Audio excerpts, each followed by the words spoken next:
नमस्कार बच्चों। देखते हैं चैप्टर नंबर 3 का 3.5 पाँचवा पॉइंट है ई बैंकिंग।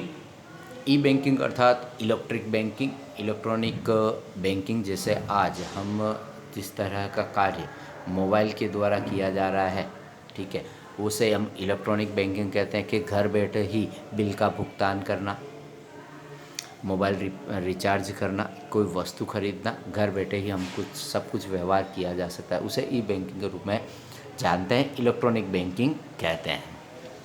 इस व्यवस्था में बैंक के व्यवहार भौतिक स्वरूप के स्थान पर इलेक्ट्रॉनिक स्वरूप में होते हैं। बैंक की प्रक्रिया का विकास 3 खंडों में हुआ दिखाई देता है।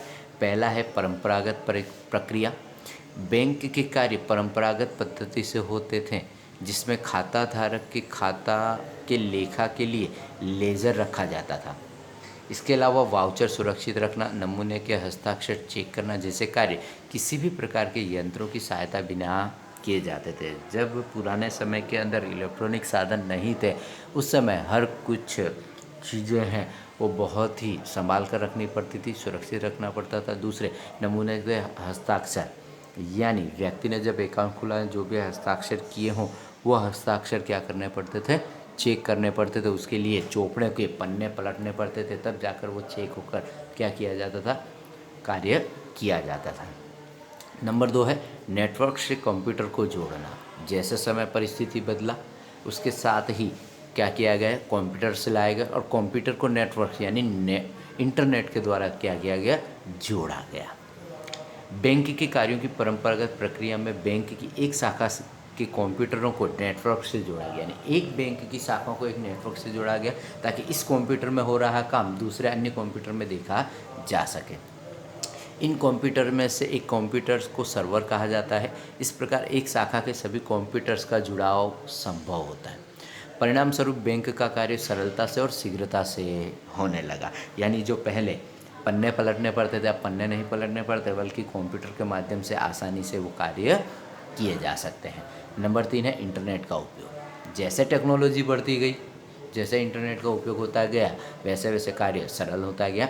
बैंक के कंप्यूटर्स को इंटरनेट से जोड़ा जाता है। परिणाम स्वरूप बैंक की प्रक्रिया बहुत ही सरल और गतिशील हो गई। यानी पूरे भारत के अंदर हर एक ब्रांच के अंदर एक दूसरे के खातों को कहीं पे भी देखा जा सकता है, कहीं पे भी व्यवहार किया जा सकता है इंटरनेट के माध्यम से। पहले इंटरनेट नहीं था, तो जिस खाते में, जिस ब्रांच में आपका अकाउंट हो, वहीं से सारी प्रक्रियाएं हुआ करती थी। परंतु आज आप पूरे विश्व के किसी भी ब्रांच में जाकर, कहीं पे भी जाकर आप क्या कर सकते हैं, अपना व्यवहार कर सकते हैं। इसके बाद है इंटरनेट, कोर बैंकिंग और मोबाइल बैंकिंग। ये इंटरनेट के अंदर ही आते हैं कि बैंक के व्यवहार इंटरनेट द्वारा होते हैं। इस प्रकार व्यवस्था के लिए बैंक के द्वारा ई कॉर्नर या ई गैलरी जैसी व्यवस्था प्रारंभ की गई है। इस प्रकार के व्यवहारों में बैंक यूनिक कोड पासवर्ड ग्राहक को देती है। इस प्रकार में 2 रूप में होते हैं। पहला वित्तीय व्यवहार फाइनेंशियल ट्रांजैक्शन और दूसरा अवित्तीय व्यवहार नॉन फाइनेंशियल ट्रांजैक्शन होता है। देखते हैं वित्तीय व्यवहार क्या है। तो इस प्रकार के व्यवहार में बैंक खाता धारक अन्य बैंक खाता धारक के खाते में अपने खाते से रकम जमा करवाने के व्यवहार को वित्तीय व्यवहार कहते हैं। यानी मेरे अकाउंट में जो रकम जमा है, उससे मैं अन्य व्यक्ति के अकाउंट में क्या कर सकता हूँ, जमा रकम करा सकता हूँ, जिसे हम लोग वित्तीय व्यवहार कहते हैं, फाइनेंशियल ट्रांजैक्शन कहते हैं। जिसके अंदर क्या क्या हो सकता है, तो टेलीफोन बिल का भुगतान होता है, कर टैक्स भर सकता है, अन्य प्रकार के भुगतान यानी मोबाइल रिचार्ज किए जा सकते हैं, कोई वस्तु खरीदनी तो ऑनलाइन पेमेंट भी किया जा सकता है। दूसरा है अवित्तीय व्यवहार।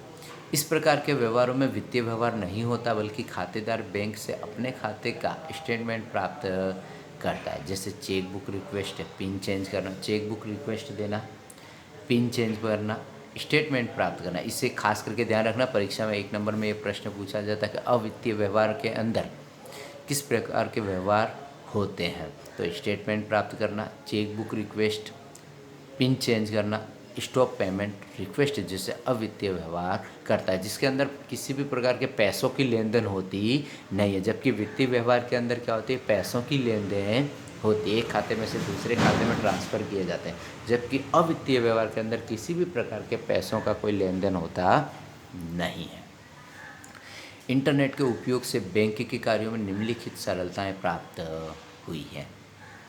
पहला है कोर बैंकिंग। कोर बैंकिंग का अर्थ, कोर बैंकिंग में कोर अर्थात centralise online real time exchange bank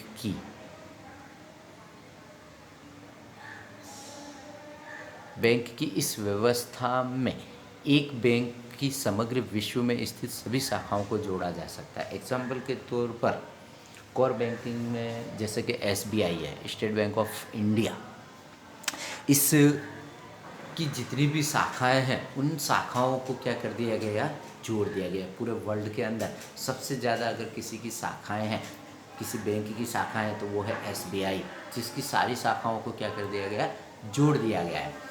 bank के केंद्रीय सर्वर में उस बैंक की सभी शाखाओं के सभी खाता धारकों की जानकारी उपलब्ध होती है। बैंक के किसी भी खाता धारक के व्यवहार का संचालन रियल टाइम यानी में इस केंद्रीय सर्वर में लेखांकित होता है।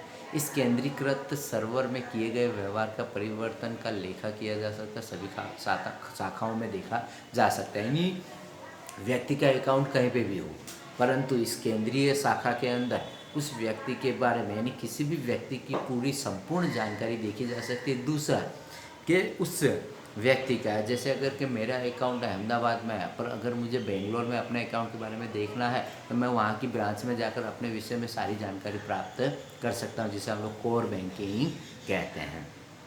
किसी भी शाखा का खाताधारक अपने खाते के व्यवहार इस बैंक की किसी भी शाखा में कर सकता है। वो किसी भी शाखा से अपने खाते में नगद निकाल सकता है, जमा कर सकता है, नगद निकाल भी सकता है और जमा कर सकता है, और अन्य व्यवहार भी कर सकता है। इस प्रकार खाताधारक शाखा नहीं बल्कि बैंक का खाताधारक होता है। इस चीज़ को ध्यान रखना है कि खाताधारक क्या होता है, शाखा का नहीं बल्कि पूरी बैंक यानी वर्ल्ड के अंदर जहाँ पर भी इसकी ब्रांचेस है उन सभी ब्रांचों के अंदर वो क्या है, एक खाताधार के रूप में होता है।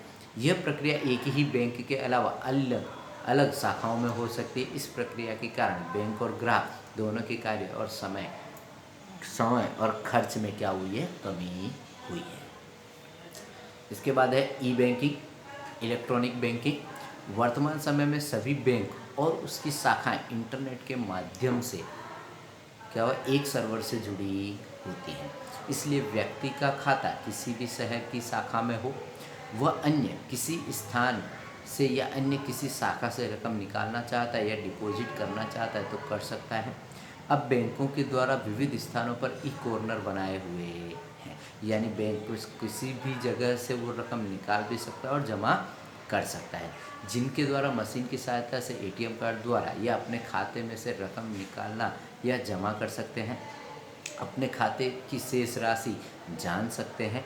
इस प्रकार से व्यवहार होने के कारण बैंक सर्वर के साथ खाता धारक का मोबाइल नंबर कनेक्ट कर देता है, जिससे खाते में जमा या निकाली गई रकम का मैसेज प्राप्त हो जाता है। इस व्यवहार के कारण व्यक्ति का कार्य सरल और तीव्र हो गया है। और अब है मोबाइल बैंकिंग, जो वर्तमान समय में सबसे ज़्यादा है। आज मोबाइल बैंकिंग के कारण लोग कहीं भी कुछ भी कोई भी कार्य कर सकते हैं। मोबाइल बैंकिंग ऐसी सेवा है जिसके द्वारा बैंक में व्यक्तिगत रूप से जाए बिना इलेक्ट्रॉनिक साधनों के द्वारा अर्थात इंटरनेट युक्त मोबाइल की सहायता से विश्व के किसी कोने से मौद्रिक व्यवहार किया जा सकता है, जैसे खाते की शेष रकम अर्थात बैलेंस जानना, light bill, telephone bill, gas का बिल या अन्य भुगतान किया जा सकता है। एक खाते में से दूसरे खाते में रकम ट्रांसफ़र की जा सकती है। इस प्रकार की सेवा प्राप्त करने के लिए बैंक में आवेदन करना पड़ता है। इसके पश्चात बैंक मोबाइल बैंकिंग के लिए लॉगिन आईडी और पासवर्ड देती है। इस व्यवस्था में सुरक्षा को बनाए रखना अत्यंत आवश्यक है। मोबाइल बैंकिंग के अंदर आपको क्या देती है, लॉगिन आईडी देती है और पासवर्ड देती है, जो उस पासवर्ड को आपको ध्यान रखना होता है, उसे सुरक्षित बनाए रखना होता है। अब इस चैप्टर का अंतिम पॉइंट है बैंकिंग सेवाएं। बैंकिंग कौन कौन सी सेवाएं देते हैं, तो एटीएम के बारे में आप लोग जानते हैं, ऑटोमेटेड टेलर मशीन है जो किसी भी समय कहीं पे भी आप इस कार्ड का उपयोग कर सकते हैं। पर एटीएम कार्ड और डेबिट कार्ड, क्रेडिट कार्ड और डेबिट कार्ड, ये तीनों के बारे में जानना ज़रूरी है, क्योंकि तीनों का व्यवहार अलग अलग होता है। यह एटीएम किस काम में आता है, तो बैंक के खाता धारक को यह सुविधा दी जाती है, ग्राहक को आवश्यकता हो तब अपने खाते में से बैंक निर्धारित न्यूनतम से अधिक और अपने खाते से जमा राशि से कम रकम निकाल सकते हैं। एटीएम के माध्यम से आप बैंक के द्वारा जो भी रकम निश्चित की गई उससे निश्चित रकम के अनुसार आप क्या कर सकते हैं, राशि निकाल सकते हैं। बैंक खातेधारक दैनिक रकम की सीमा में निर्धारित रकम निकाली जा सकती है, एक साथ अधिक से अधिक रकम निकाली जा सकती है, इसकी सीमा भी निश्चित होती है। इस प्रकार के व्यवहार के लिए बैंक ग्राहक को एटीएम कार्ड देता है, जिसमें ग्राहक को सीक्रेट पिन दिया जाता है। ऐसी सुविधा वाली बैंक की विविध शाखाओं में कार्ड का उपयोग किया जा सके ऐसे यंत्र लगाए गए, यानी एटीएम मशीन लगाए गए कि आप किसी भी बैंक के एटीएम मशीन से रकम क्या कर सकते हैं, निकाल सकते हैं। वर्तमान समय में अन्य बैंकों को इन यंत्रों से भी रकम निकाली जा सकती है, परंतु उसके लिए थोड़ी अधिक रकम चुकानी पड़ती है। अब दिया है क्रेडिट कार्ड। 20वीं सदी के अंत में बैंक का ये कार्ड विशाल पैमाने पर प्रारंभ हुआ है। खाता धारक या अन्य कोई व्यक्ति बैंक में आवेदन करके कार्ड मंगा सकता है। बैंक व्यक्ति की शाखा का व्यवस्थित अध्ययन करती है।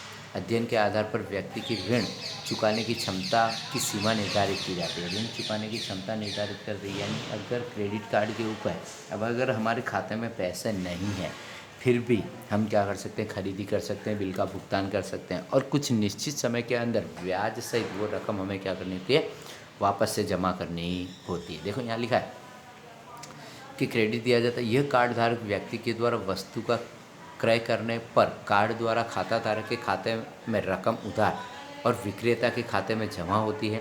निश्चित समय पर हिसाब बैंक द्वारा भेज दिया जाता है। कार्ड धारक को निश्चित समय अवधि में बैंक की रकम की भरपाई करनी होती है, यानी कुछ 45 दिनों का टाइम इसके अंदर दिया जाता है। 45 दिनों के अंदर आपने जो भी रकम उठाई है उस रकम को क्या करना होता है, जमा कर देना होता है। अगर आप जमा नहीं करते तो बैंक के द्वारा उस पर आप क्या किया जाता है, ब्याज वसूल किया जाता है।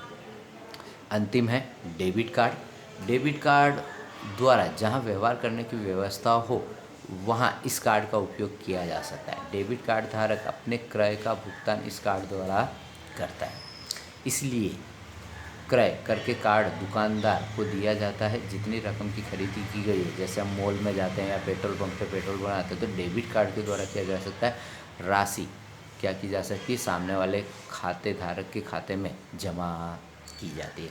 जितनी रकम की खरीदी की गई उतनी राशि कार्ड धारक के खाते में से उधार की जाती है और कार्ड धारक के खाते में जितनी रकम हो उतनी रकम का उपयोग किया जा सकता है। अगर 5,000 हो तो 5,000 की रकम का ही उपयोग किया जा सकता है, इससे ज़्यादा किया जा सकता है नहीं है। जबकि क्रेडिट कार्ड के अंदर अगर आपके खाते में पैसा नहीं भी है तो भी आप उससे अधिक राशि का क्या कर सकते हो, उपयोग कर सकते हैं, इसलिए इन कार्ड का उपयोग होता है।